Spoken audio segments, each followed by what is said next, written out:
अब उन इरादों में थोड़ी सी ट्रेनिंग की बात भी कर ली जाए। Yes sir. हमारा मिशन मैंने आपको दिखाया।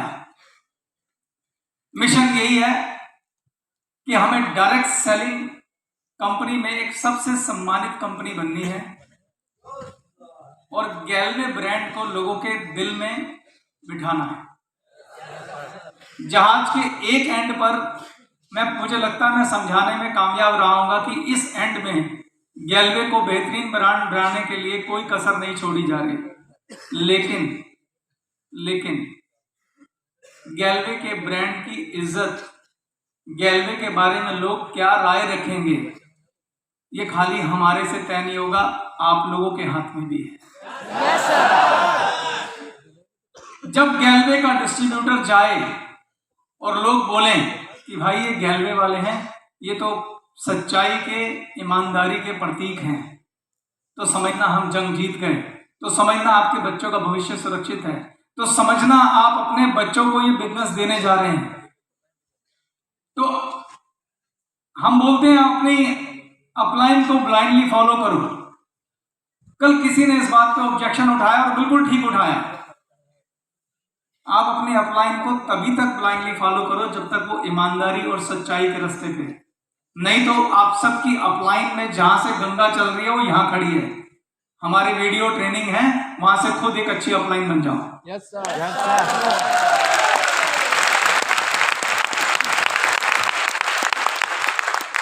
मगर काम ईमानदारी से करो, सच्चाई से करो, नई जोत जलाओ। जहां से आप शुरू होते हैं वहीं से गैल्वे शुरू होती है। Yes sir. जब आप गैल्वे को चलाएंगे तो आपकी ब्रांडिंग तय करेगी कि गैल्वे का ब्रांड क्या है। अगर हम टाटा के शोरूम में चले जाएं, बाटा के शोरूम में चले जाएं, बाटा कितने भी अच्छे जूते बना ले, मगर उसका सेल्समैन अगर झूठ बोलेगा, फरेब करेगा, तो बदनाम कौन बदनाम होगा? बाटा का बदनाम होगा। यस और नो? तो गैल्वे की इमेज, गैल्वे की इज्जत, गैल्वे की रिस्पेक्ट, गैल्वे को एक शानदार ब्रांड बनाना आपके हाथ में दोस्तों। इसको 20 वर्ष से 200 वर्ष की गाथा में कन्वर्ट करना आपके हाथ में। डायरेक्ट सेलिंग दिल का बिजनेस है और बहुत सिंपल बिजनेस है, कोई भी कर सकता है। गैल्वे में ऐसे दर्जनों उदाहरण हैं। वो लोग जिनको साइन करना नहीं आता था, वो लोग जिनको जीरो गिननी नहीं आती थी, उन्होंने यहां पर 50-50 लाख, 1-1 करोड़ रुपया कमाया।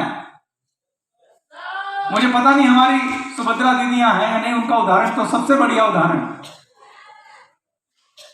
आए सुभद्रा दीदी? आज नहीं आए।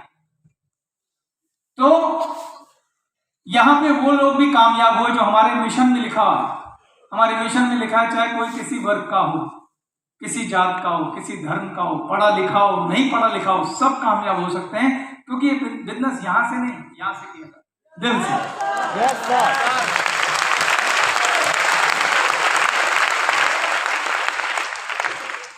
डायरेक्ट सेलिंग क्या होती है, बहुत सिंपल उदाहरण से समझाता हूं, बड़ी छोटी सी स्टोरी से, उसी में आपको पूरा ज्ञान मिल जाएगा। अगर आप समझ आ रहे हैं तो समझ जाएंगे, जो कि आप हैं, मुझे मालूम है, मैं कोई शक नहीं कर रहा हूं। तो स्टोरी सुनिए, रेडी है? एक ब्राइट मैन्युफैक्चरर थे। ब्राइट मैन्युफैक्चरर, ये बात उन दिनों की है जिन दिनों लोग हाथ से कपड़े धोते थे, अभी वॉशिंग मशीन वगैरह नहीं आई थी, पुरानी बात है। जो कहानी बता रहा हूं वो एक काल्पनिक उदाहरण है, कॉन्सेप्ट समझाने के लिए, ठीक है? सच्ची कहानी नहीं है, सिर्फ काल्पनिक कहानी है, कॉन्सेप्ट समझाने के लिए। बात उन दिनों की है जब लोग हाथ से कपड़े धोते थे, वॉशिंग मशीन नहीं आई थी। तब एक ब्राइट मैन्युफैक्चरर ने वॉशिंग मशीन का आविष्कार किया। पहली बार उसने वॉशिंग मशीन बनाई और बहुत एक्साइटेड हुआ, क्योंकि खाली एक बटन दबाने से, इलेक्ट्रिसिटी से 1 घंटे में सारे कपड़े धुल जाते थे। और उसको समझ में आया कि ये प्रोडक्ट बड़ा ही क्रांतिकारी प्रोडक्ट है और ये मेरा रातों रात में सफल हो जाऊंगा, लोग फट इस प्रोडक्ट को खरीदेंगे। ये सोचकर उसने एक बहुत बड़ा मैन्युफैक्चरिंग प्लांट लगाया और शहर के बीचों बीच एक बहुत बड़ा वॉशिंग मशीन का शोरूम भी बनाया। ठीक, उसने बड़े बड़े स्टार हायर किए, रेडियो पे ऐड करी, अखबार में ऐड करी, खूब ऐड करी और वॉशिंग मशीन लॉन्च कर दी। मगर उसकी उम्मीदों के विपरीत पहले साल में उसकी मात्र 2 वॉशिंग मशीन बिकी और वो बुरी तरह से घाटे में चला गया। उसने मतलब उसके पास अपने कर्मचारियों को देने के लिए तनख्वाह भी नहीं थी, तो उसने तय किया कि मुझे इस बिजनेस को बंद कर देना चाहिए। उनके एक कर्मचारी थे मिस्टर अरुण, क्या नाम था? अरुण। तो उन्होंने अरुण को बुलाया और उसको बोला कि भाई मेरे पास तुझे देने के लिए तनख्वाह नहीं है, अरुण की 3 महीने की तनख्वाह रुकी हुई थी, तू एक काम कर ले, तू मेरी ये वॉशिंग मशीन ले जा। अब अरुण को लगा भागते कि लंगोटी काफी, तो उसने कहा ठीक है मालिक दे दो। तो सेठ जी ने अरुण को वॉशिंग मशीन दे दी। Arun ji washing machine rickshaw पे लाद के अपने घर पहुंच गए। जब घर पहुंचे तो उनकी पत्नी ने बोला ये क्या है? तो अरुण जी ने कहा कह रहे क्या टीन उठा के ला रहे हो? अरुण ने कहा कि ये वॉशिंग मशीन है। अब उनकी वाइफ के लिए भी एक नया ही शब्द था, तो उन्होंने बड़ी उत्सुकता से पूछा कि ये क्या है। तो अरुण जी ने प्रोडक्ट के बारे में विस्तार से अपनी पत्नी को बताया। उनकी पत्नी का नाम था गीता। क्या नाम था? गीता। तो उन्होंने गीता भाभी को पूरा विस्तार से बताया कि ये वॉशिंग मशीन है, ये ऐसे कपड़े धोती है, इसमें हम बटन दबाएंगे, कपड़े डालेंगे, 1 घंटे में कपड़ा धुल के बाहर आ जाएगा। अब गीता भाभी हंसने लगी, अरे भला ऐसे भी होता है क्या? क्योंकि मेरी जान निकल जाती कपड़े धोने में, इसमें थापी कौन मारेगा? कपड़ों की थापी मारनी पड़ती है। आपने तो कभी कपड़े धोए नहीं है? कभी धोबी को कपड़े धोते देखा है? वो तो पूरा पटक पटक के कपड़े मारता है, तो इसमें तो होगा नहीं, ये तो बेकार चीज उठा लाया, भला इसमें कैसे प्रोडक्ट धुलेगा? पर अरुण जी ने जितना उस मशीन के बारे में उन्हें ज्ञान था, जितना वो बता सकते थे, उन्होंने उनको बताया। फाइनली जब भाभी की फिर भी बहुत सारी शंकाएं रह गई, तो अरुण जी ने कहा कि हाथ कंगन को आरसी क्या, पढ़े लिखे को फारसी क्या, तू कपड़े लेके आ, मैं धो के दिखाता। तो भाभी ने बड़ी शंकाओं के साथ एक कपड़ों का लॉट दिया। अरुण जी ने मशीन चलाई, कपड़े धुले, और जब कपड़े धुल के बाहर आए तो भाभी जी के, गीता भाभी के आश्चर्य का ठिकाना नहीं रहा, क्योंकि जितने साफ कपड़े वो धोती थी उससे भी ज्यादा साफ कपड़े थे। तो बड़ी हैरान और बड़ी अचरज में, बहुत खुश, बहुत एक्साइटेड, उन्होंने कहा आपने तो ये कुछ जादू की चीज ला दी मुझको, यानी मुझे कपड़े धोने ही नहीं है, खाली एक बटन दबाने और चाय पीनी और कपड़े धुल के बाहर आ जाएंगे, खाली रस्सी में डालने हैं। वो इतनी ज्यादा एक्साइटेड थी, इतनी ज्यादा एक्साइटेड थी। जब आदमी बहुत ज्यादा एक्साइटेड है, जानते हो ना क्या करता है? क्या करता है? क्या करता है? दूसरे को। इतनी कम आवाज आप लोगों। गीता भाभी की 4 सहेलियां थी, उनसे रुका नहीं गया। उन्होंने बोला तुम छोड़ो छोड़ो छोड़ो, मैं पहले अपनी सहेलियों को बताती हूँ आप क्या कमाल की चीज लेकर आए हो। वो भागी भागी गई। उनका एक ग्रुप था सहेलियों का, 4-5, उनको खूब एक्साइटमेंट में बताया कि मेरे पति ने तो कमाल ही कर दिया, करवा चौथ पे तो कुछ दिया नहीं, पर जो अब दिया वो सारे करवा चौथ का पार लगा दिया। एक ऐसी मशीन लाए हैं, खाली बटन दबाने और कपड़े धोने के झंझट से मुक्त हो गई मैं। पूरी एक्साइटमेंट में उन्होंने पूरा अनुभव शेयर कर डाला कि ऐसा हुआ, ऐसा हुआ, ऐसा हुआ। अब वो सहेलियां भी बात कहाँ, जब उसने अपने पति की बात पे विश्वास नहीं किया था तो उस पर कहां करती हो। तो उन्होंने कहा चल दिखा हमें।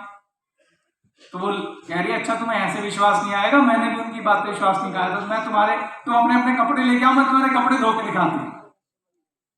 तो जब वो घर आई तो उन्होंने, गीता भाभी ने बोला एक बार आप इनको मशीन के बारे में समझाओ सारी बात। तो अरुण जी ने उनकी सहेलियों को भी पूरी बात समझाई, सारा कुछ बताया। जब अरुण जी ने सब कुछ बताया तो उनकी सहेलियों को विश्वास नहीं आया, तो फिर उन्होंने उनके लॉट को धो के दिखाया। जब लॉट को धो के दिखाया तो वो सहेलियां भी बहुत हैरान हो गई, और उन 4 सहेलियों में से 2 सहेलियों ने कहा कि जीजा जी हमको भी ये मशीन दिलाइए, हमको ये मशीन खरीदनी है।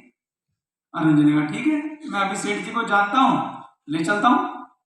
वो उन दोनों को ले गए और वहां पर उस दिन सेठ जी की 2 वॉशिंग मशीन बिक गई। एक मशीन 6,000 रुपए की कीमत और अरुण जी की वाइफ गीता की सहेलियों ने 2 मशीन खरीद ली। अब सेठ जी बड़े हैरान और परेशान। सेठ जी कहते हैं मुझे 1 साल हो गया, मैंने सारे टीवी स्टार, रेडियो पे ऐड, अखबार में ऐड, बड़े बड़े शहर में होल्डिंग लगा दिए, मुझसे पूरे साल में 2 नहीं बिकी, इसने अरुण ने 2 मशीनें कैसे बेच दी? उन्होंने उसको पकड़ लिया, तू बैठ, तू बता मुझे 2 मशीनें कैसे बेची? अब अरुण जी ने कहा जी मैंने इसमें कुछ नहीं किया, मेरी कोई सेल्समैनशिप स्किल नहीं है, ये तो मेरी वाइफ गीता ने 2 मशीनें बेची। अब गीता जिसके पास कोई सेल्समैनशिप नहीं थी, कुछ नहीं थी, उसने कैसे बेच दी? तो फिर अरुण जी ने पूरी बात सेठ जी को बताई कि ये हुआ, ऐसे ऐसे हुआ और इस तरीके से बिक गई।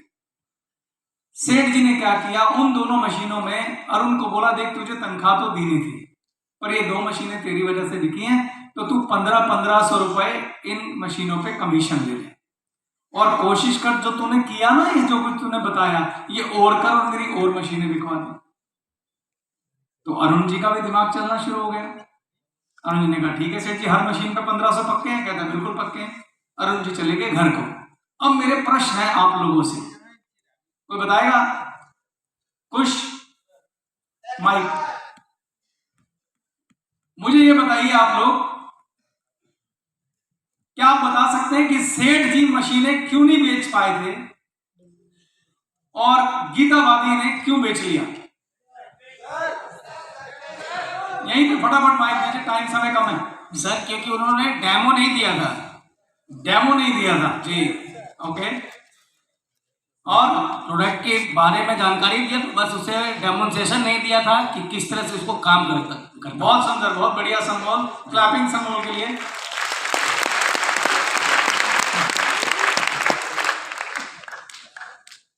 समय शॉर्ट है, मुझे मालूम है आपके पास बहुत सारे आंसर है, मैं फटाफट बताऊं। जो दिखता है वो बिकता है, वेरी गुड। देखिए सबसे बड़ी बाधा ये थी कि एक नया प्रोडक्ट था, महंगा प्रोडक्ट था, उस समय 6000 बहुत ज्यादा चीज होती थी। जैसे गीता भाभी की शंकाएं थी ऐसे सबकी शंकाएं रही होंगी। तो जब कोई नया प्रोडक्ट होता है तो उसमें उस व्यक्ति को प्रोडक्ट के लिए एजुकेट करना पड़ता है, समझाना पड़ता है, उसमें वक्त लगा के उसको समझाना पड़ता है ये नई चीज आई है, इसमें ये टेक्नोलॉजी है, ये प्रणाली है, इस तरीके से ये प्रोडक्ट बिकेगा और जो कस्टमर की शंकाएं हैं उन्हें दूर करना पड़ता है। तो पहली चीज ये हुई कि अरुण जी ने गीता भाभी को जब समझाया तो उन्होंने प्रोडक्ट के बारे में उसको एजुकेट किया। जब उसकी शंकाएं फिर भी रह गई तो दूसरी बात जो सनमोल ने बोला, उन्होंने भाभी को प्रोडक्ट का डेमो दिया। तो 2 चीजें हो गई, एक तो हो गया प्रोडक्ट प्रेजेंटेशन और दूसरा डेमो।